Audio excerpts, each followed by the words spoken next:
जय श्री माता जी। सुबह सत्र के सामूहिक ध्यान कार्यक्रम में आप सभी का स्वागत है। हम अपनी परम परमेश्वरी माँ के पावन श्री चरणों में नतमस्तक होकर नमन करते हैं, कुंडलिनी चढ़ाकर बंधन लेते हैं। जय श्री माता जी।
जय श्री माता जी।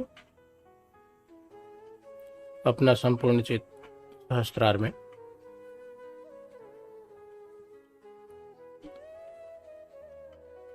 परम पूज्य श्री माता जी हम सभी बच्चों को अपने पावन श्री चरणों में ध्यान करने की अनुमति दीजिए।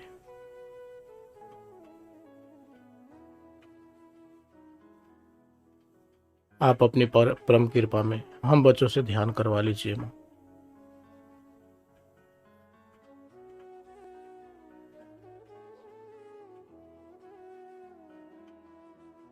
हम पे असीम कृपा कर हमारे हृदय में पधारिए।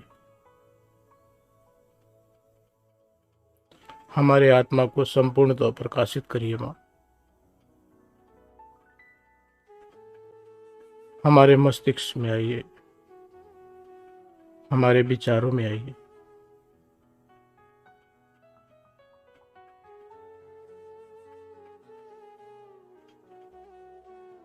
हमारे चित्त को चैतन्य में लीन करने की कृपा कीजिए माँ।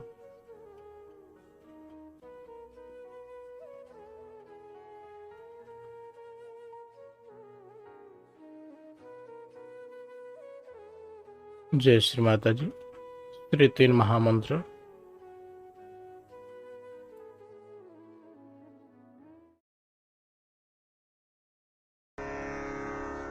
ॐ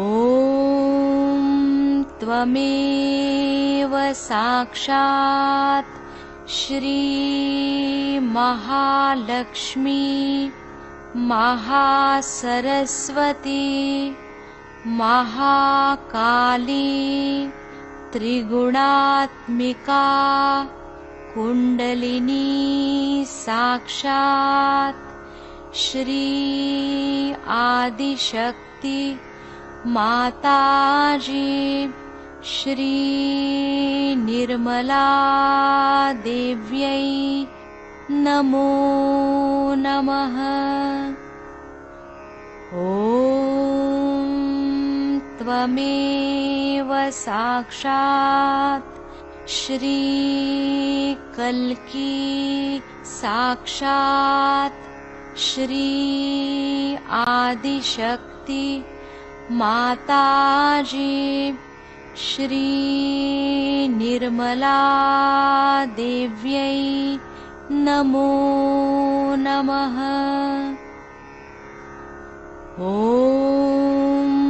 त्वमेव साक्षात् श्री कल्की साक्षात् श्री सहस्रार स्वामिनी मोक्षप्रदायिनी माताजी श्री निर्मला देव्यै नमो नमः। ॐ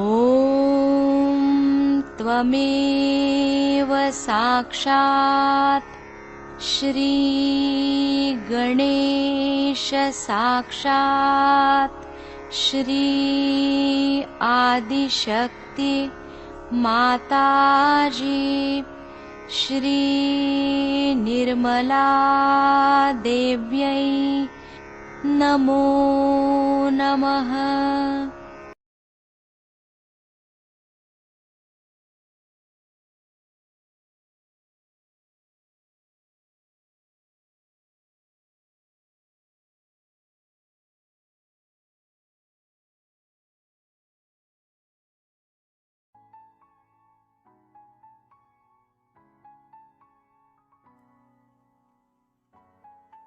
परम पूज्य श्री माता जी कृपा कर हम सभी बच्चों को अबोध बनाइए। अपने पावन श्री चरणों में संपूर्ण रूप से समर्पित होने योग्य बनाइए माँ। संपूर्ण रूप से अबोध बनाइए माँ।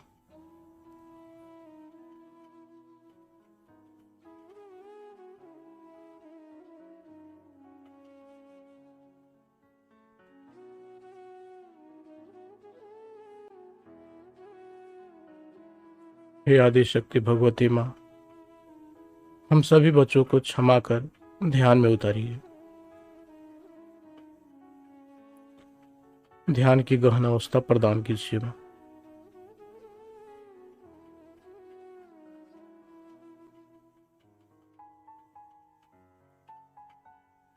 आपके परम कृपा के बगैर हमारा ध्यान संभव नहीं है माँ।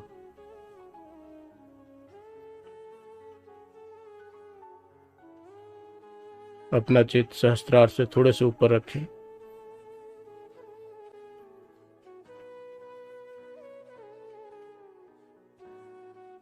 परम पूज्य श्री माता जी की जो प्रेम की लहरियां बह रही है उसे महसूस करते हुए थोड़ी देर इसी अवस्था में बैठते हैं। इसके पश्चात परम पूज्य श्री माता जी की अमृत वाणी ग्रहण करेंगे। जय श्री माता जी।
जैसे मैंने कल कहा था कि काम करने पे लग गए तो काम ही कर, यही कहो।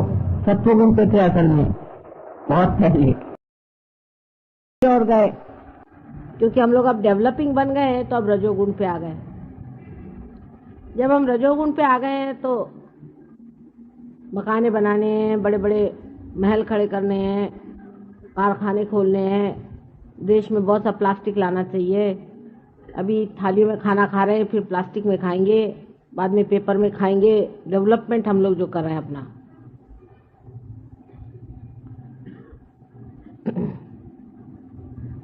इस वक्त आदमी अति कर्मी हो जाता है, बहुत ज्यादा कर्म करने लगता है, तब उसके अंदर स्वयं ही संतुलन बिगड़ जाता है, बैलेंस बिगड़ जाता है।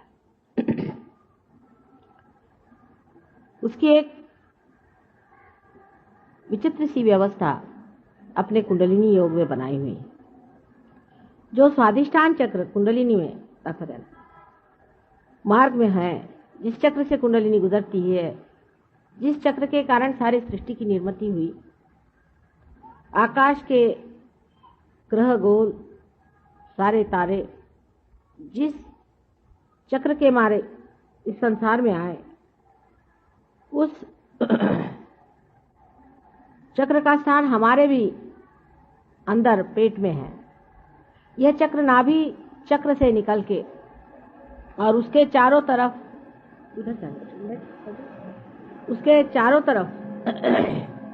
हर एक एंगल में चलता है, आगे पीछे भी हो सकता है।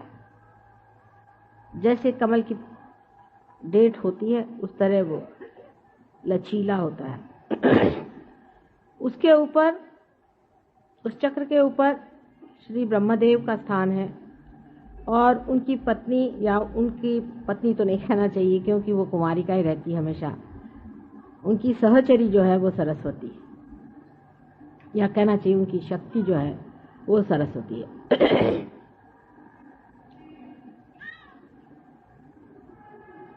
इस चक्र को मनुष्य के अंदर भी हम लोग बाहर से देख सकते हैं। इसे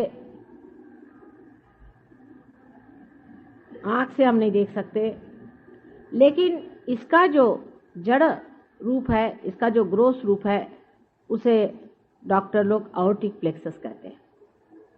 इस चक्र में 6 पंखुड़ियां हैं। उसी प्रकार आयोर्टिक प्लेक्सस में भी 6 सब प्लेक्ससेस हैं। लेकिन डॉक्टर लोग इस बात को नहीं मानेंगे जब मैं कहूंगी कि इस चक्र का मुख्य कार्य ये होता है कि पेट में जो मेद है, जो फैट है, उसको मेंदु माने अपने मग्स जिसे कहते हैं या जिसे आप ब्रेन कहते हैं, उस ब्रेन के सेल्स का रिप्लेसमेंट करना। यहाँ का जो मेद है, जो फैट है, उसको इवॉल्व करके, उसकी उत्क्रांति करके उसको इस योग्य कराना कि वो अपने ब्रेन का सेल बन जाए। जब हम बहुत विचार करते हैं, जब हम बहुत प्लानिंग करते हैं, जब हम बहुत सोचते हैं, जब हम रजोगुण को इस्तेमाल करते हैं, तब ये कार्य बहुत वेग से होता है, इसमें गति आ जाती है। हर समय हम लोग सोचते ही रहते हैं, फिर हमारा सोचना भी नहीं बंद हो सकता। पूरी समय हम विचारों के चक्कर में उलझ जाते हैं, एक मिनट भी हम अपने विचार को रोक नहीं पाते। हजारों तरह के विचार हम एक के ऊपर एक लाते जाते हैं और प्लानिंग में लगे रहते हैं। ये कार्य अविरत होते रहता है, लेकिन जब इसकी गति बहुत ज्यादा, जरूरत से ज्यादा बढ़ जाती है, तब इस चक्र के जो दूसरे कार्य हैं, जिसे कि हम कह सकते हैं कि हमारा लिवर, हमारा स्प्लीन, हमारा पैनक्रियाज, हमारी किडनी, हमारा यूट्रस, इन सब चीजों को ये चक्र देखता है। तो उसमें कमी आ जाती है और कभी कभी रुकावट सी आ जाती है, क्योंकि एक ही कार्य में फिर संलग्न हो जाता है। इसीलिए जो लोग दिमागी खर्च बहुत करते हैं, दिमाग का काम ज्यादा करते हैं, उन्हीं को डायबिटीज की बीमारी होती है, उन्हीं को हार्ट अटैक आता है, क्योंकि राइट साइड बहुत चलाने से लेफ्ट हैंड जो है वो उसको, लेफ्ट साइड जो है उसको बैलेंस देने की कोशिश करती है। बहुत आदमी जब काम करता है तो आश्चर्य की बात है कि अगर आप शारीरिक श्रम कर रहे हैं, फिजिकल लेबर कर रहे हैं, तो आपका हार्ट तो नहीं पकड़ना चाहिए, क्योंकि हार्ट तो इमोशनल चीज है, हार्ट तो इमोशन से चलता है। लेकिन बैलेंस के लिए हार्ट अटैक आ जाता है और आपका शरीर आपको इशारा देता है कि आप देखो बेटे, जरा काम धीरे करो, फिर बिस्तर पे लेट जाता है। इसी इम्बैलेंस के कारण हार्ट से इशारा आता है और इसी इम्बैलेंस के कारण डायबिटीज की बीमारी होती है, क्योंकि आपका जो पैनक्रियाज है उसका वर्किंग खत्म हो जाता है, किडनी का वर्किंग खत्म हो जाता है, इसकी वजह से किडनी ट्रबल्स हो जाते हैं। यूट्रस में इतनी परेशानी हो जाती है कि ऐसे औरतों को बच्चे नहीं हो सकते, बांझ हो जाते हैं। ये सारे इम्बैलेंस के कारण आता है और मेडिकल साइंस में इम्बैलेंस की कोई भी बातचीत नहीं होती।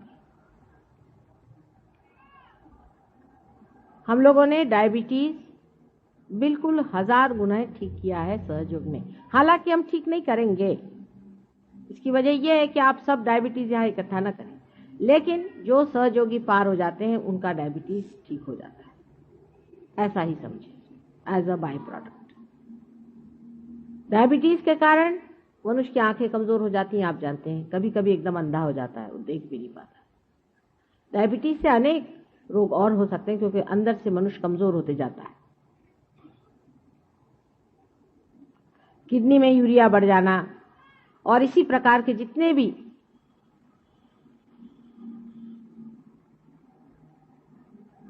लेफ्ट साइड की बीमारियां हैं, वो राइट साइड के अतिक्रम से होती है। और फिर विचार का भी ऐसा हो जाता है कि जब मनुष्य विचार को अत्यंत जोर से, गतिवेग से करता है, तो उसके ब्रेन में भी एक तरह का मोमेंटम बन जाता है, माने वो फिर उसे रोक नहीं पाता और वो इस कदर बेतहाशा पागल की तरह सोचने लग जाता है कि अब वेस्ट में इस तरह के अनेक लोग हैं। इसीलिए यहाँ पर कि रजोगुण अतिशय पे पहुंच गया, जहां रजोगुण बिल्कुल उसके अंतिम एक्सट्रीम पे पहुंच गया, वहां पर लोग अब ड्रग्स लेने लग गए। वैसे भी रजोगुणी शराब पीते हैं अधिकतर। रजोगुणी इसलिए शराब पीते हैं क्योंकि उनको लगता है इससे कुछ बैलेंस आता है, एस्केप है। मस्तिष्क की जो अत्यंत क्रिया होती है उसे बचने के लिए, उसे एस्केप करने के लिए लोग शराब पीते हैं, पर इसका वो इलाज नहीं। फिर आप तमोगुण में आ गए, और जितने अति से आप दूसरी अति पे पहुंच जाइए तो फिर उतनी ही अति से आप फिर उसी अति पर पेंडुलम के जैसे दौड़ते रहिए। एक अतिशयता अगर आपने ले ली तो आप दूसरे अतिशयता पे पहुंचते हैं।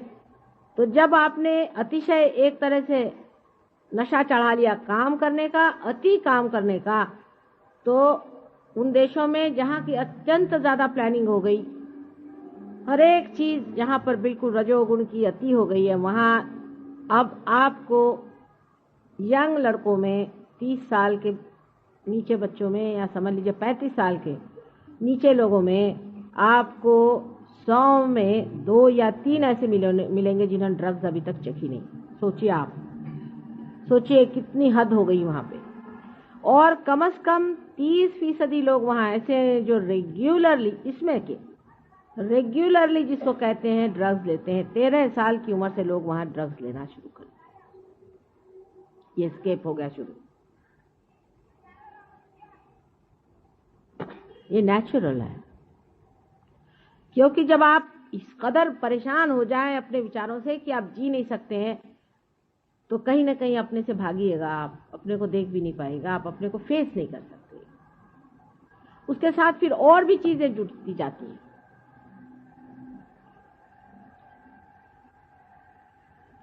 उसके बाद जो सेक्स वगैरह की बातें हैं, वो भी उसी का बैलेंस है। किसी भी अतिशयता पे जाने पर दूसरी अतिशयता जीवित हो जाती है, और वो इतनी बुरी तरह से आपको खींचती है कि फिर वो उधर की अतिशयता फिर आपको दूसरी साइड में फेंक के रहती है। इसी उधेड़ बुन में, इसी दौड़ धूप में मनुष्य कोलैप्स हो जाता है, मनुष्य खत्म हो जाता है। और इसीलिए वहां पर इस कदर आत्महत्याएं हो रही हैं। और लोग समझते नहीं कि जहां इतना एफ्लुएंस आ गया, जहां इतनी सुबत्ता आ गई, वहां लोग क्यों मर रहे हैं। उनके बच्चे हैं, वो अपने माँ बाप को छोटी उम्र में छोड़ देते हैं। बुढ़े लोग अनाथालय में पड़े हुए, छोटे बच्चे अनाथ बने हैं। शादियां एक एक आदमी 10-10 बार करता है, उसमें भी इतनी विकृति। मैंने कल आपसे बताया कि कितने विकृत हो गए, यानी उनकी विकृति की हद हो गई। अब हम लोग रजोगुण पे उतर रहे हैं, ठीक है, लेकिन उसकी भी मर्यादाएं बांधनी पड़ेगी। इसीलिए हमारी मर्यादाएं बांधने के लिए मर्यादा पुरुषोत्तम श्री राम रजोगुण के ऊपर में रखा दिए गए कि अपनी मर्यादाएं बांधनी पड़ेंगी।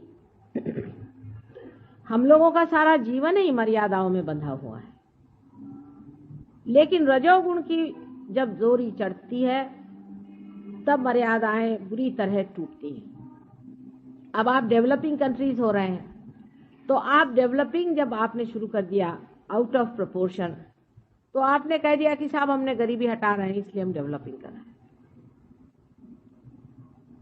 लेकिन अगर आपने 1 रुपया भी ज्यादा अपने नौकर को दिया और वो अगर शराब या सिगरेट पीने लग गया, तो वो गरीब नहीं, खत्म हो गया उसकी गरीबी खत्म हुई वहां पर। जब मनुष्य किसी भी व्यसन में पड़ता है तो सोच लेना चाहिए कि वो अब गरीब नहीं रह गया। व्यसनाधीन तभी आदमी होगा कि जब उसके पास थोड़ा एक्स्ट्रा पैसा होगा। इसका मतलब ये नहीं कि किसी को गरीब रखा जाए, ये मैं नहीं कह रही। इसका मतलब ये है कि जब तक मनुष्य के अंदर ऐसी कोई घटना घटित नहीं होती है जिसके कारण उसका जो कुछ भी मटीरियल डेवलपमेंट है, जड़ डेवलपमेंट है, उसका असर उसके मानवता के साथ लगे, माने मनुष्य जो है वो बड़ा रईस हो जाए, बहुत पैसे वाला हो जाए, तो जरूरी नहीं है कि वो बड़ा शरीफ आदमी हो जाए। हो सकता है उससे बढ़ के दुष्ट कोई ना हो। अगर कोई बड़ा विद्वान और पंडित हो जाए तो जरूरी नहीं है कि ऐसा मनुष्य कोई बड़ा भारी धर्मात्मा हो जाए। बिल्कुल जरूरी नहीं है। उससे बढ़ के क्रूर कोई नहीं होगा। सुनते हैं जो माफिया वाले हैं, उनके जो साहबजादे हैं, उन्होंने ऑक्सफोर्ड यूनिवर्सिटी, कैम्ब्रिज यूनिवर्सिटी और जॉन हॉपकिन यूनिवर्सिटी सब जगह से एमए पास किया हुआ है। और आजकल धंधा क्या करते हैं, माफिया के लीडर के लड़के हैं और सबका मर्डर करते थे। तो उस मार्ग का जरूर अवलंबन करें जिससे मनुष्य का संबंध उसके मानवता के केंद्र आत्मा से हो जाए। अगर उसका उस केंद्र से संबंध स्थापित नहीं हुआ तो आप उसका कितना भी डेवलपमेंट कर दें। हम आपको उदाहरणार्थ बताते हैं, हमारे यहाँ शिपिंग कॉरपोरेशन में सब ड्राइवरों की तनख्वाहें बढ़ाई। उनको एक एक को हजार रुपया तनख्वाह मिलने लगे। थोड़े दिन में उनकी सबकी पत्नियां आई और कहने लगे कि माता जी साहब ने सबकी तनख्वाह क्यों बढ़ा दी। मैंने कहा क्यों? पहले 400 कमाते थे तो सुख में थे, अब सब लोग शराब पीने लगे और इन लोगों ने औरतें रख ली हैं और अब गुत्ते ही पे पड़े रहते, घर पे आते ही नहीं रात भर। पहले बेहतर थे, 400 तक तो वो लोग बैलेंस कर पाए, उसके बाद जरा सा ज्यादा पैसा हो गया, शराब को गुत्ते में जाए। इसका मतलब बिल्कुल ही नहीं है कि उनको 400 ही दिया जाए, पर उनको वो बैलेंस दिया जाए जिसके कारण वो उस लक्ष्मी को संवार सके। नहीं तो पैसे वाले हो जाएंगे राक्षस, पर लक्ष्मीपति नहीं। इसका कनेक्शन हमारे अंदर से उस आत्म तत्व से जुटना चाहिए जिससे मानवता पनपती है। जब तक ये कनेक्शन नहीं होगा सारा आपका एजुकेशन बिल्कुल व्यर्थ है। इसीलिए सूरदास जी ने भी कह दिया कि सूरदास की सभी अविद्या दूर करो नंदलाल। सारा एजुकेशन करके भी जब तक आपने आत्म तत्व का प्रकाश उस एजुकेशन पे नहीं लिया तो आपका एजुकेशन भी व्यर्थ हो जाता है, उसका कोई भी अर्थ नहीं लगता। इसलिए अत्यंत आवश्यक है कि आप अपने आत्म तत्व को पाएं, तब आपको हर एक चीज का अर्थ लगेगा। जो ये सातों चक्र हैं आपके अंदर, यही वो मानवता के अनेक अंग हैं जिसको पुरोती हुई कुंडलिनी अंदर से जाती है, इसीलिए वो सबको समग्र करती, इंटीग्रेट करती है। जब कुंडलिनी इन सब से गुजरती है तो इन सब तत्वों पर चलती हुई तत्व को इंटीग्रेट करती हुई आपके आत्म तत्व पे पहुंचती है, और तब आत्मा का जो प्रकाश है इन चक्रों पे गुजरता हुआ जाता है और मनुष्य समझ लेता है कौन सी चीज ठीक है और कौन सी गलत है। क्योंकि अगर आप कोई गलत काम करना चाहेंगे तो आप नहीं कर सकते थे, मुश्किल हो जाएगा। उसकी वजह यह है कि आपके अंदर एक नई चेतना आ जाती है जिसे वाइब्रेटरी अवेयरनेस कहिए, जिसे चेतनात्मक अवेयरनेस कहें। आप कह सकते हैं कि जिसे आप चैतन्यमय चेतना कहें। उस चेतना के प्रकाश में आप समझ सकते हैं कि ये चीज अच्छी है कि बुरी है। अगर आपने कोई बुरा काम किया आपके वाइब्रेशन से एकदम रुक जाएंगे। आप अगर वाइब्रेशन से पूछे कि फला आदमी शरीफ है या बदमाश है, अगर आपके वाइब्रेशन रुक गए तो समझ लीजिए कि बहुत निहायत शैतान आदमी। इन्हीं वाइब्रेशंस की वजह से आप समझ पाइएगा कि परमात्मा है या नहीं। जितने आपके बुनियादी प्रश्न एब्सोल्यूट क्वेश्चंस हैं उसका जवाब आपको इन्हीं चैतन्य के लहरियों से मिल सकता है। कोई चीज सत्य है या असत्य है ये जानना इस कलयुग में बहुत ही कठिन है, कारण हम लोग इस कंफ्यूजन की वजह से, इस कोलाहल की वजह से बिल्कुल ही अपरिचित हो गए हैं किसी भी संवेदना से, किसी भी सेंसिटिविटी से। और इस वक्त कर ये सेंसिटिविटी जो सूक्ष्म और अति सूक्ष्म सेंसिटिविटी है, संवेदना है, जब आपके अंदर आ जाती है तो आपको चाहिए कि आप इसको जमाएं। कोई अगर चाहे कि थोड़ा सा हम करके माता जी क्यों नहीं हमारे अंदर हो जाता, सो बात। हाँ, आपका कनेक्शन तो हम जोड़ देंगे, लेकिन अभी आपका ढीला ढाला कनेक्शन है, उसको ठीक से जमाना पड़ता है, उसको सूक्ष्म साथ से जमाइए। अगर आपको अपने प्रति इज्जत हो, आप अगर इसको एक विशेष रूप से कोई चीज समझते हो, तो आप जरूर प्रयत्न करें। अगर आप अपने प्रति जागरूक नहीं हैं और आप अपने जीवन का कोई भी अर्थ नहीं समझते हैं और जीवन को आज तक आपने व्यर्थ ही किया और आगे भी आप व्यर्थ ही करना चाहते हैं, तब फिर सहज योग आपके लिए बिल्कुल व्यर्थ है। आप आएंगे, यहाँ पार हो जाएंगे, लेकिन इसकी गहराई में आप नहीं उतर सकते। इसमें बैठना पड़ता है, इसकी बैठक होती है। अगर आप अपने जीवन का वास्तविक अर्थ इसमें बिठाना चाहते हैं, तो अपने सब सूत्रों पर आपको ठीक से व्यवस्थित रूप से पकड़ना चाहिए और उसमें निष्णात होना चाहिए, नहीं तो आपका आना जाना बेकार हो गया। जैसे कि किसी ने हाथ में सितार पकड़ ली और उसका झंकार कर दिया, तो क्या वो सितार में निष्णात तो नहीं होता? लेकिन मनुष्य कलयुग में अपने जीवन के प्रति जागरूक नहीं है, उसको अपने प्रति सम्मान नहीं, वो अपना सम्मान नहीं कर पाता, उसको अपने प्रति प्रेम नहीं है, उसमें आत्मसम्मान नहीं है, तभी वो अपने जीवन के हर एक क्षण को व्यर्थ किए चला जा रहा है। अगर वो अपने अंदर जागरूक हो और सोचे कि मैं अपने जीवन को कहाँ बर्बाद कर रहा हूं, किस जगह मैं अपने जीवन को खराब किए दे रहा हूं, तो वो समझेगा कि अरे ये भी क्षण व्यर्थ गया, वो भी क्षण व्यर्थ गया, वो भी क्षण व्यर्थ गया। कोई ऐसा भी क्षण हो जहां कोई जीवंत हमारे अंदर शक्ति का प्रदर्शन हो या हमारे अंदर से जीवन शक्ति प्रकाशित।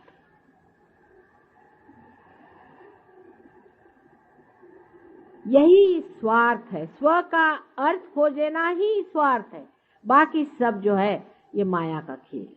मनुष्य सोचता है कि इसमें स्वार्थ मिलेगा, उसमें स्वार्थ है, उसमें स्वार्थ है, लेकिन अगर मिलता होता तो कहीं चिपक के रह जाता, कहीं भी स्वार्थ नहीं मिलने वाला। स्वार्थ, स्व का अर्थ समझने से ही स्वार्थ घटित हो सकता है, और इसलिए स्व का सिर्फ अर्थ ही नहीं समझना है, उसमें एकाकार होना है। इसी को हम मेडिकल टर्मिनोलॉजी में ऐसा कहेंगे कि पैरासिम्पैथेटिक नर्वस सिस्टम पे कंट्रोल आ जाना चाहिए। अब डॉक्टर कहेंगे तो कैसे हो सकता?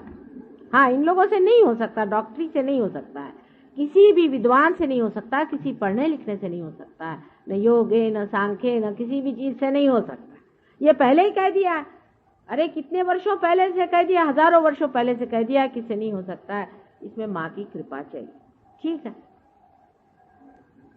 आप में से जो लोग यहाँ आए हैं सभी लोग इसको पा सकते हैं, लेकिन हर एक इंसान नहीं पाएगा। ये भी बात मैं कहूँ, हर एक नहीं पाता। कल साहब एक साहब आए, वो नहीं पाए तो बहुत मेरे पे बिगड़े, उन्होंने जाके बाहर तमाशा किया, चिल्लाने लगे कि ये सब झूठा प्रोपेगेंडा चल रहा है और ऐसा है और वैसा है। उन्होंने बड़े तूफान मचा दिए। जब वो आए थे तभी मैंने उनको पहले अपने पास बुलाया, मैंने कहा बेटे तुम यहाँ आओ। एक तो उनको कोई बीमारी है गंदी अंदर में, और उनके अंदर में भूत बाधा भी काफ़ी थी, तो पहले मैंने बुला के उनसे कहा तुम ठंडे बैठे रहना जरा, नहीं तो परेशान हो जाओ। लेकिन वो विचलित हो गए और बहुत चिल्लाना चीखना शुरू कर। कुंडलिनी बहुत लोगों का कहना है कि जागरूक होती है तो कूदना पड़ता है और नाचना पड़ता है और फलाना होता है, ढिकाना होता है। जो चीज़ आप कर सकते हैं वो कुंडलिनी नहीं हो सकती, सीधा हिसाब। आप नाच सकते हैं आप चाहे तो। एक आदमी है वो नाच रहा है, समझ लीजिए अपने आप से नाच रहा है, किसी वजह से भी नाच रहा है, तो आप कैसे जानिएगा कि ये कुंडलिनी है? क्योंकि कोई भी आदमी नाच सकता है, सीधा हिसाब है। कोई आदमी चिल्ला रहा है, कोई भी आदमी, दूसरा भी आदमी चिल्ला सकता है, चाहे उसकी कुंडलिनी जागृत हो चाहे नहीं। ये तो सभी कुछ आप कर सकते हैं। कुंडलिनी का स्पंदन आप नहीं दिखा सकते, आप अपनी आंख से देखिएगा कि कुंडलिनी त्रिकोणाकार अस्थि में स्पंदित होगी या कहीं साइड में स्पंदित होगी, आप अपने आंख से देख सकते हैं। ये आप नहीं कर सकते कि एक किसी पोर्शन में ही पल्सेशन शुरू हो जाए, धड़ धड़ धड़ धड़ धड़, ये तो आप नहीं कर सकते। कोई करके दिखा दे। पर कोई भी चाहे नाच सकता है, कोई भी चाहे कूद सकता है, चीख सकता है। तो आप ये कहिएगा तो अकस्मात कोई अगर चीखने लग जाए और चिल्लाने लग जाए और कूदने लग जाए तो क्या होगा? तो उसका सीधा नाम है उनको भूत बाधा हो गई। जब भी किसी को भूत बाधा होती तो वो ऐसे ही करता, उसके अंदर कोई और आदमी आने की वजह से वो आदमी चिल्लाने लगता है, चीखने लगता है, कुछ भी करने लगता है।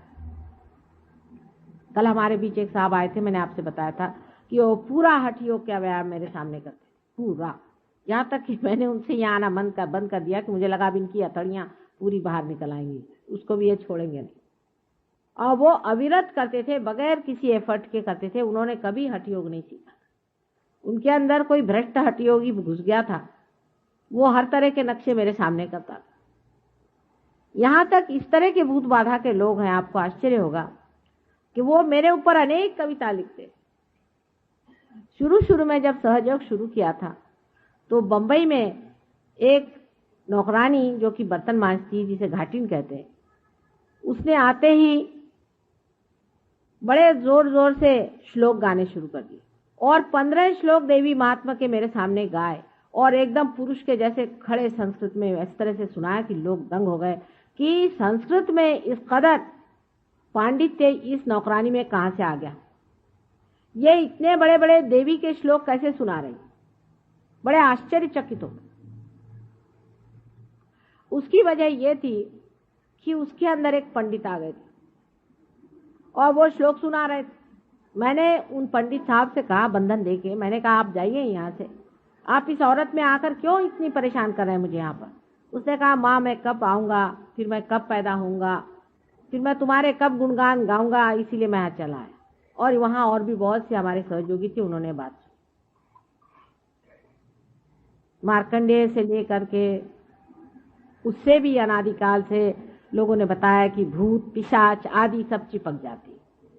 जितने भी मेंटल डिजीज हैं, ईएसपी हैं, पहले से किसी की खबर आ जानी, ये सब कर्ण पिशाच आदि वगैरह बारों में अपने शास्त्रों में अनेक कुछ लिखा हुआ है। लेकिन हम तो हिंदी भी नहीं पढ़ते, फिर संस्कृत तो बहुत दूर की रह गई। वो तो भाषा इंग्लिश लोगों की हो गई। अब हम लोग तो इंग्लिश पढ़ते हैं। हमारे शास्त्रों में सब कुछ लिखा हुआ कि इस तरह की चीजें घटित होती हैं और उससे मनुष्य बहुत दुखी हो जाता है। कुछ लोग हैं अपने को बड़े बड़े लोहे के हुक्स में अटका लेते हैं और पेड़ों पे लटका के दिखाते हैं। ये खासकर आदिवासियों में तो बहुत ये प्रथाएं चलती है। अजीब अजीब तरह की चीजें, बिल्कुल आग जला के उसके अंदर चलना। भूत विद्या अफ्रीका में भी बहुत तरह तरह की होती है। हर एक देश में अजीब अजीब तरह की भूत विद्याएं होती है। तो मनुष्य सोचेगा कि इसमें तो कोई विशेष चीज हो ही गई कि ये भाई आग में चल दिए। इस प्रकार अनेक तरह की चीजें इस देश में पहले होती रही हैं और अब उन देशों में हो रही हैं जहां रजोगुण अति पे पहुंच गए। रजोगुण अति पे पहुंचते ही साथ आपके देश से अनेक भूत विद्या वाले एक्सपर्ट्स वहां पहुंच गए, सबको मेस्मराइज करना शुरू कर दिया, सब पे उन्होंने छाप डाल दी। लाखों रुपया, करोड़ों रुपया उन्होंने बनाया, बड़ी बड़ी जगह बनाई। अब वही भूत उनको खाएंगे, खाते ही हैं और शुरू हो गया। अब वो परेशान है, अब ये पैसे उनको नहीं बचा सकते और उन लोगों को भी भूत खाते। कल भी मैंने बताया था, मैं साफ तरह से आपसे बताना चाहती हूँ, मुझे किसी से डर नहीं कि ट्रांसेंडेंटल मेडिटेशन करने वाले लोग आज मेरे पास 132 आदमी बराबर लंदन में आए और सब कहते कि हमारे सर में ब्लॉकेड हो गया, माए से निकाले। कल मैंने बताया था, आज फिर मैं बता रही कि मांगना चाहिए आत्मशक्ति को। आत्मशक्ति रजोगुणी नहीं होती है, आत्मशक्ति तमोगुणी नहीं होती, आत्मशक्ति सत्वगुणी भी नहीं होती है। वो गुणातीत, सबसे परे बहती हुई सी अंदर से शक्ति स्वरूप अपने अंदर से बहती रहती है।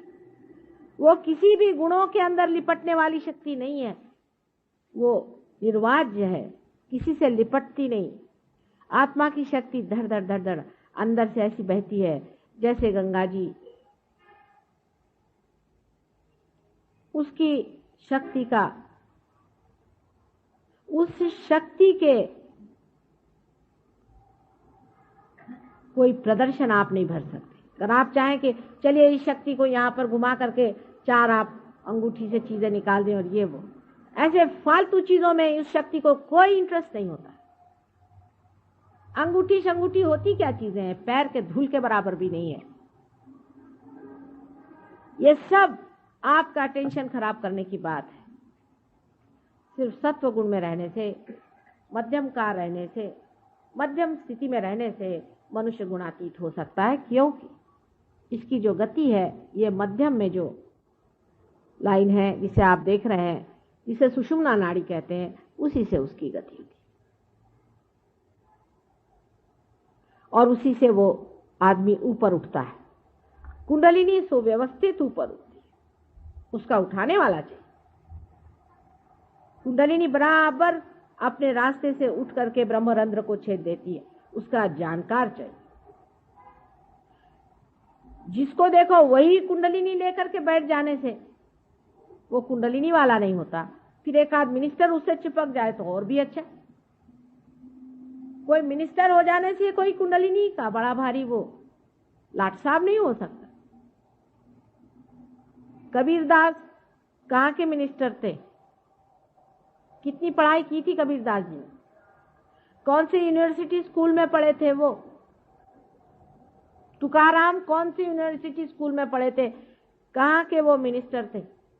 कहाँ के राजा थे वो? इतना ज्ञान कहाँ से पाया? ज्ञानेश्वर कहाँ के पढ़े लिखे थे? कहाँ उन्होंने इतना ज्ञान पाया?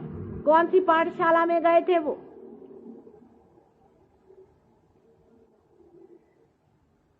परमात्मा के साम्राज्य में उतरने की बात है। जब मनुष्य परमात्मा के साम्राज्य में आ जाता है तो उसके कायदे कानून देखने लगता है तो हंसी आती है कि इस कायदे कानून को क्या करें। अभी कोई साहब ने मुझसे कहा कि माता जी हमारे लिए कोई अब देश में लीडर नहीं रह गया, आप ही इलेक्शन लड़ो। अरे मैंने कहा कहाँ की बात करते हो? राजा के घर में रहने वाले लोग भिखारियों के घर में आके नहीं रहते। भिखारियों का पॉलिटिक्स है, किससे भीख मांगे, किसका रुपया बचाए, छी छी छी, ये सब चीजें हमारे बस की नहीं। हम तो बादशाह आदमी है, हमें कहाँ फंसा रहे? हमने कहा ये तो भिखारियों के राज है, हमारे बस के। उसी में आप बादशाहत में उतर सकते हैं अगर आप चाहें। अपनी बादशाहत में उतरिए, वो तभी हो सकता है जब परमात्मा के राज्य में आप आते हैं, तब आप असल में बादशाह होते हैं। बाकी आप कभी बादशाह नहीं हो सकते, पैसे वाले नहीं हो सकते, कुछ नहीं हो सकते, सब व्यर्थ है, सब भिखारी है। दीन बन करके खड़े हुए हैं, साहब हमारा ये काम करा दीजिए, गिया रहे हैं भगवान से भी जाके कि हे भगवान मुझे तुम फलानी चीज दे दो। बादशाहत में आदमी अपनी शान में खड़ा रहता है, उसकी शान अत्यंत सौम्य और प्रेममय होती है, अत्यंत दयावती और कल्याणमयी मंगलमयी होती है। परमात्मा के जो रूल्स और रेगुलेशंस है और उसका जो प्लानिंग है उसके साथ एकाकार होना चाहिए। पृथ्वी जिस तरह से अपने प्रेम को उगाल रही है संसार में और फैला रही है, उस पृथ्वी तत्व के प्रपोर्शन में, उस पृथ्वी तत्व के उगालने के प्रपोर्शन में ही आपको प्रोडक्शन करना चाहिए। पृथ्वी जिस तत्व से उगाल रही है, आज जिस तरह से वो सृष्टि पे बना रही, उससे आउट ऑफ प्रपोर्शन आप बनाना चाहते हैं रजोगुण में। माने लंदन में अगर आप जाएं तो शराब पीने के सिर्फ अगर ग्लास आप लेने चाहें तो कम से कम 1,000-15,000 रुपये आपको खर्चा पड़ना पड़ेगा, कम से कम। पहले तो शराब बनाओ जो कि बिल्कुल ही गलत चीज है, फिर उसको पीने के लिए जरूरी है आप उसके प्याले बनाओ। अगर इंग्लैंड में अगर स्कॉच विस्की बंद हो जाए तो देश डूब जाएगा, क्योंकि उनके पास दो ही चीजें हैं, एक तो स्कॉच विस्की है और दूसरे उनका क्रिस्टल है।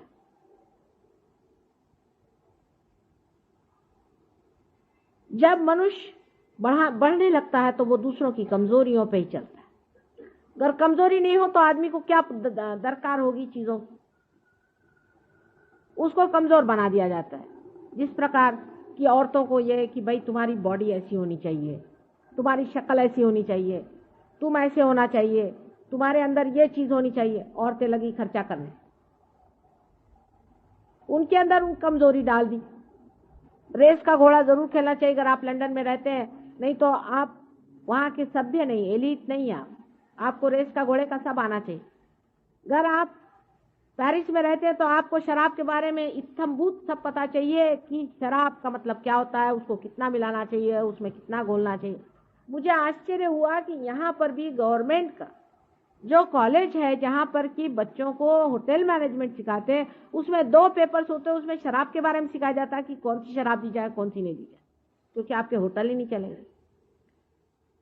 होटल में अगर ये शराब नहीं पियेंगे तो वो रहेंगे ही नहीं, तो पैसा कैसे आए? आपके अंदर जितनी कमजोरी होगी उतना ही रजोगुण प्रबल हो सकता है। अगर आप 2 ही 4 कपड़ों में रह लेते हैं और मस्ती में रहते हैं तो इनके कपड़ों की मिलें कैसी चलेंगी? अगर आप सादगी से रहते हैं तो इन लोगों का व्यापार कैसे चलेगा? अमेरिका अगर जाइए आप तो 50 तरह के हैंडल्स होंगे, यहां तक कि खपरेल जो सर पे होती है वो हजारों तरह की होगी। किसी के बाथरूम में जाए तो पहले पूछ लीजिए कि कौन सा नॉब दबाएं, नहीं तो आप अंदर पहुंचे और देखा खट्ट में। इतना तमाशा करने की क्या जरूरत है?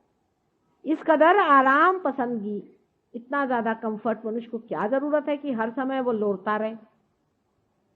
क्योंकि शराब के बाद लोरना जरूरी, लोरने के लिए कंफर्ट जरूरी है, और कंफर्ट जब जरूरी है उसके लिए हर तरह की चीज, ये कुशन बनना चाहिए, फलाना ठिकाना बनना चाहिए, उसमें वो चीज होना चाहिए। इतनी ज्यादा विद्रूपता है, मैं आपसे कहती हूँ, इतनी अगलीनेस आ गई मनुष्य के अंदर, और उसमें शर्म नहीं आती। उसने बड़े बड़े साइंस बनाए हैं, शराब पिलाने की भी साइंस बनाए हैं। फिर औरतों को किस तरह से खूबसूरत रहना चाहिए, उनको टैनिंग करना चाहिए, चाहे उसमें शर्म उतर जाए उनकी, हर्ज नहीं, उनका बॉडी जरूर टैन होना चाहिए। उन्होंने एक चक्कर चला दिया वहां टैनिंग का। अरे भाई, आपको अगर सूर्य की रोशनी लेनी तो बदन पे अगर आपके कपड़ा रहे तो कोई फर्क नहीं पड़ने वाला, सूर्य की रोशनी तो आपके अंदर जाती है, लेकिन टैनिंग होना चाहिए। उसलिए इस तरह के नज़ारे होते हैं कि आप चल नहीं सकते किसी भी सीशोर पे। एक दिन ये सारे सीशोर सुखड़ करके इन सब औरतों को खींच लेगा अपने अंदर, तब इनकी अकल ठीक होगी। निर्लज्जता संसार में फैलाना चाहिए, क्योंकि निर्लज्ज नहीं होंगे तो इनके कॉस्मेटिक्स कैसे बिकेंगे?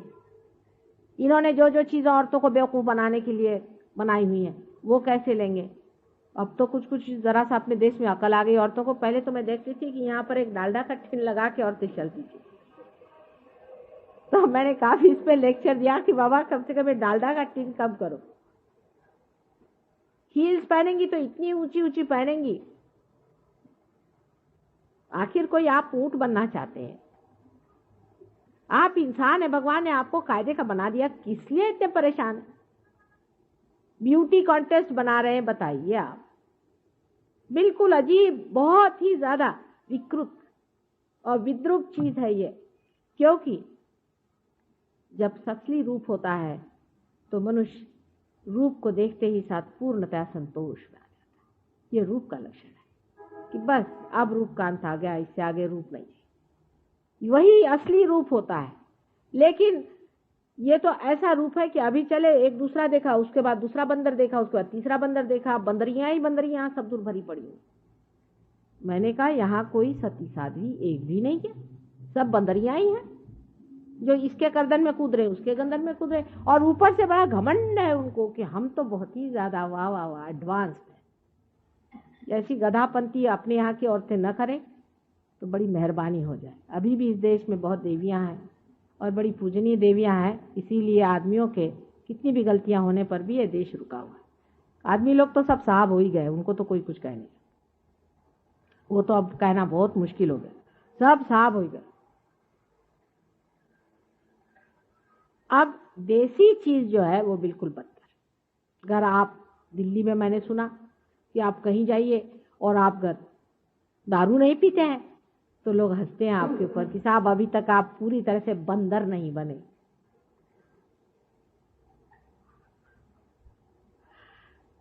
और जब तक बंदरों की दुमें नहीं करती तब तक और भी उनको खुशी नहीं होती कि जब तक आपने 2-4 लड़कियां इधर उधर से ला करके और नचाए नहीं तो आप काम से गए। आजकल यहाँ के बुढ़ों को शौक हो गया है कि हम उल्लू न बने। वो एक हमने नागपुर हमारा है देश जहाँ हम रहते थे, वहाँ के लोग कुछ क्रूर जरूर है, कभी कभी पते की कहते हैं, कहले बुलबुलों को हसरत हुई कि उल्लू न हुए। तो बजाय इसके कि समझदारी रखें, कुछ शांति रखें, कुछ शान अपनी रखें। बुजुर्गों को आजकल ये शौक हो रहा है कि हम जवानों जैसे जा करके वहां वो नाचते कूदते हैं ना लोग, जपरे रख करके उस तरह से हो जाए। एक साहब मुझसे कहले, साहब इसमें क्या हर्ज आपको है, हम अगर हिप्पी बन के घूमे तो आपको क्या हर्ज है? साहब मैंने कहा मुझे कोई हर्ज नहीं, लेकिन मैं आपसे इतना बता दूं कि आप इस वक्त ऐसे लग रहे हैं जैसे कोई पिशाच होता है, और अगर आप पहले ही से पिशाच बने घूम रहे हैं तो रास्ते में अगर कोई पिशाच आपके ऊपर बैठ जाए तो वो दोष किसका होगा? पिशाच का नहीं, आप ही का होगा, क्योंकि वो देखेगा ये अच्छा एजेंट मिल रहा है अपने ही जैसा, जिसमें जम जाएंगे पूरा। आपकी शक्ल ऐसी है कि उसमें सिर्फ भूति आकर्षित हो रही।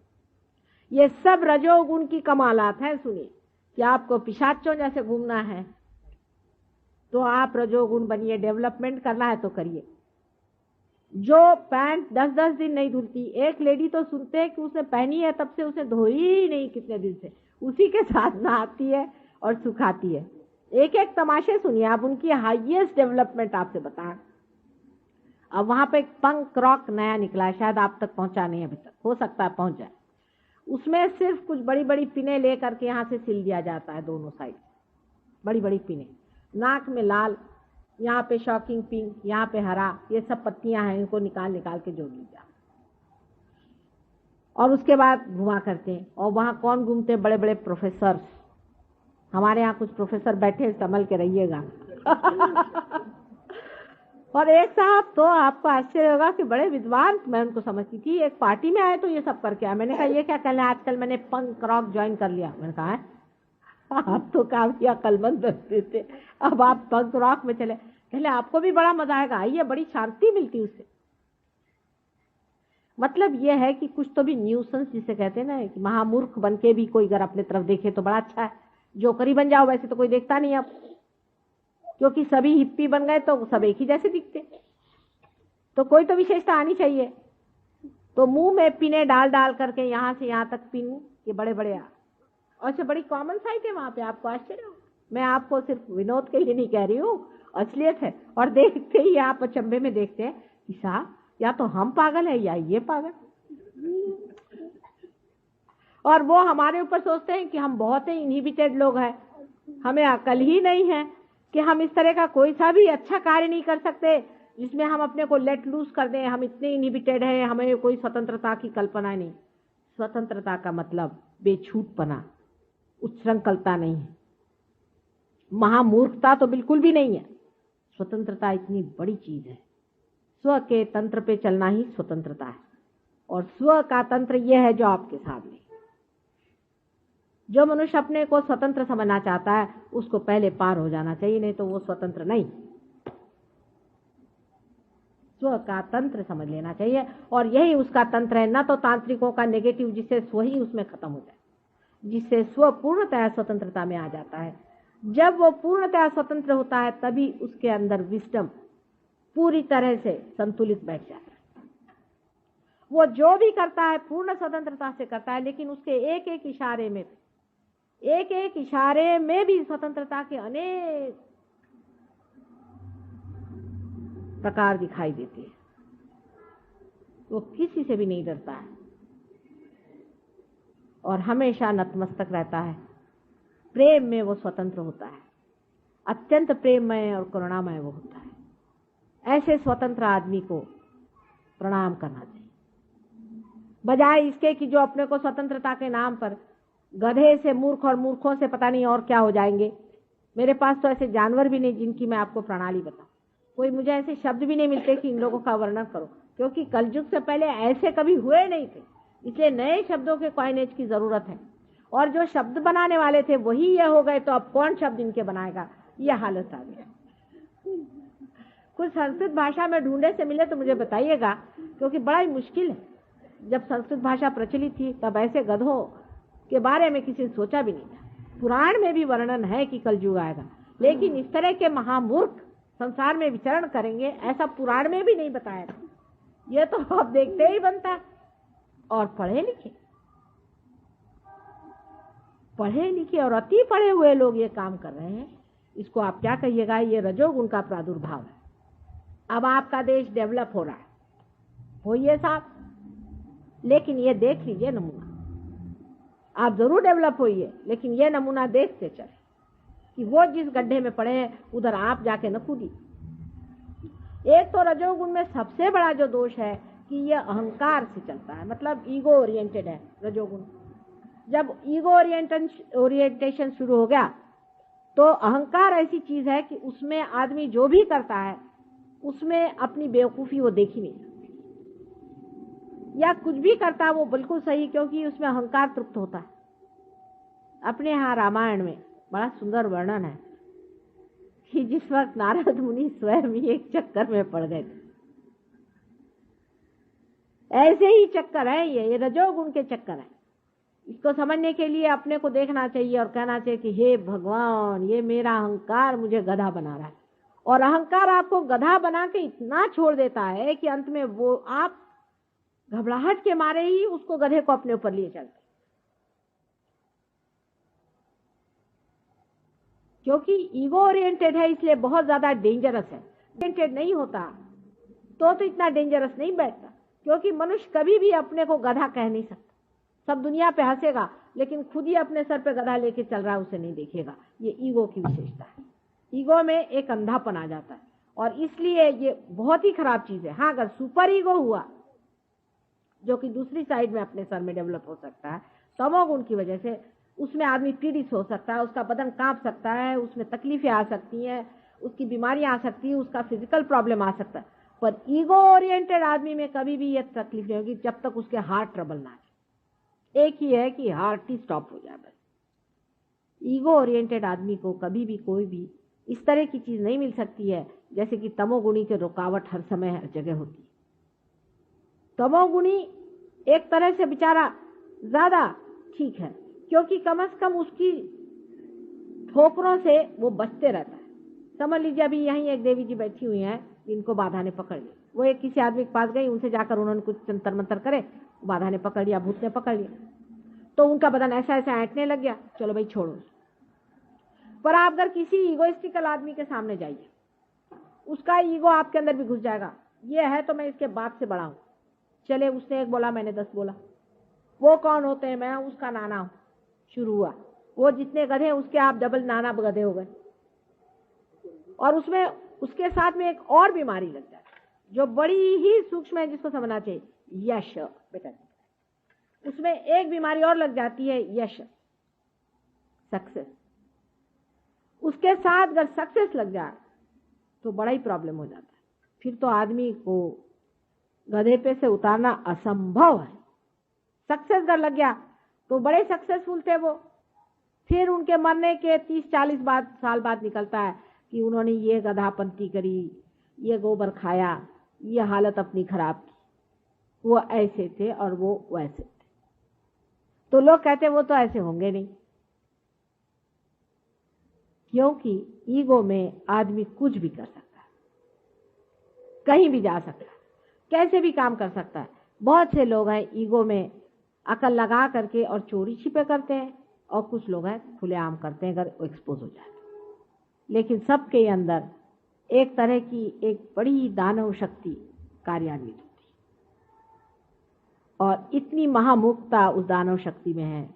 जैसे कि मैंने आपसे कल ही बताया था कि लंदन में 77 साल की बुढ़िया नानी अपने ग्रैंड चाइल्ड से शादी करती है, उनको कोई आश्चर्य, और नाना जी अपनी नातिन से शादी करते हैं, इसमें उनको कोई हर्ज नहीं है। और उसके लिए अब वहाँ कायदा पास कराने वाले हैं, उसके लिए बड़ा वहाँ मूवमेंट हो रहा है कि इस तरह का आप हमारी स्वतंत्रता पे आप आक्रमण कर रहे हैं।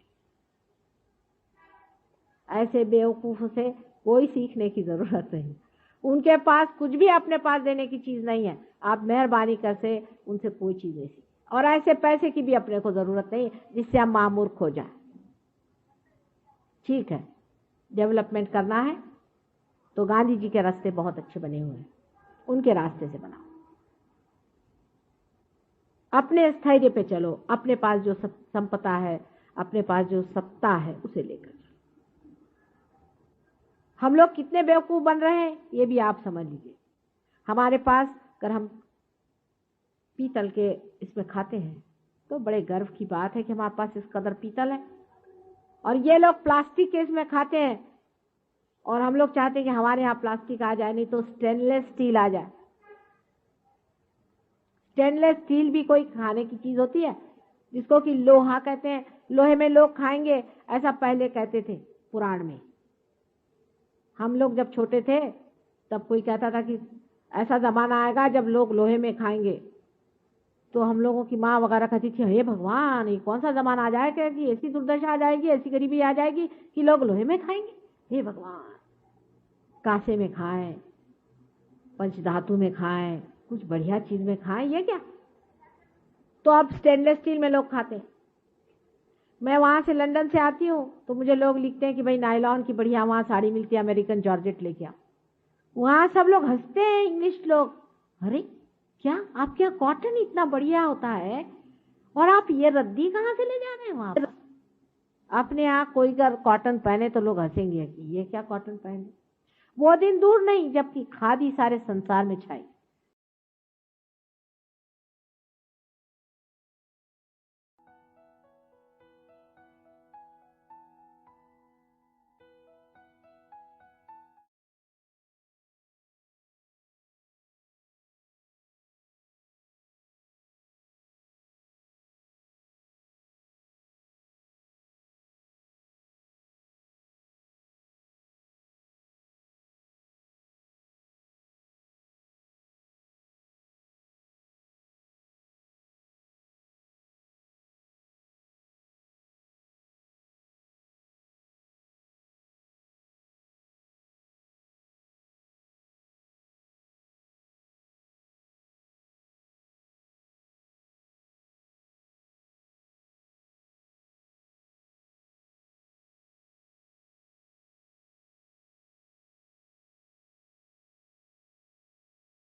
जय श्री माता जी।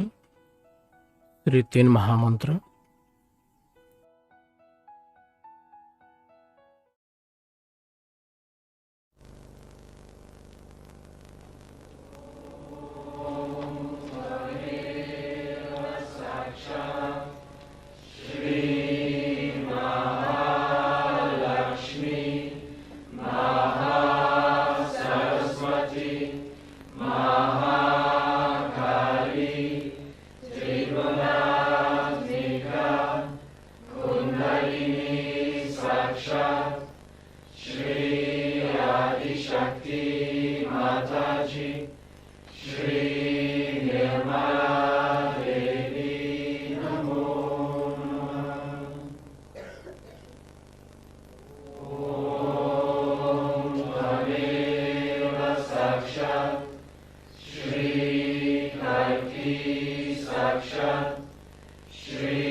May God bless you.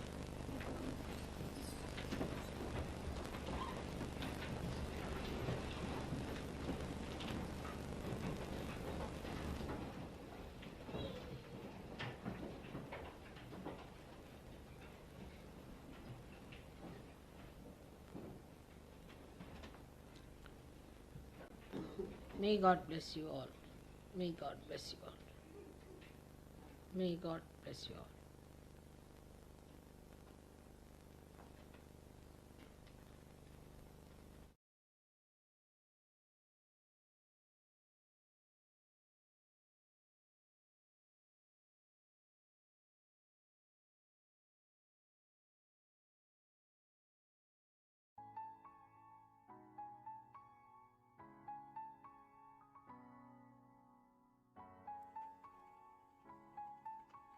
परम पूज्य श्री माता जी संपूर्ण सामूहिकता के साथ हमें ध्यान में उतारने के लिए, ध्यान की आनंद प्रदान करने के लिए हम हृदय से आपके आभारी हैं माँ।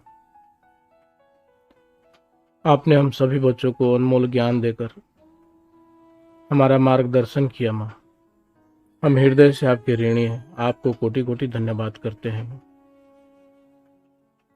और आपने जो हमें ज्ञान दिया माँ, वो अपने जीवन में उतार सको, इसके लिए कृपा कर हमें आशीर्वादित करें। आपने जैसे सहयोगी बनाने के लिए हमें चुना है माँ, वैसे ही सहयोगी बनाने का कृपा करें। आज इस ध्यान के दौरान जाने अनजाने में जो भी गलती हो गई हो, उसके लिए भी हमें क्षमा करें माँ। आपके सुंदर पावन श्री चरण कमलों में हृदय से कोटि कोटि नमन करते हैं माँ। कोटि कोटि नमन करते हैं, अनंत कोटि नमन करते हैं। जय श्री माता जी। सामूहिक बंधन।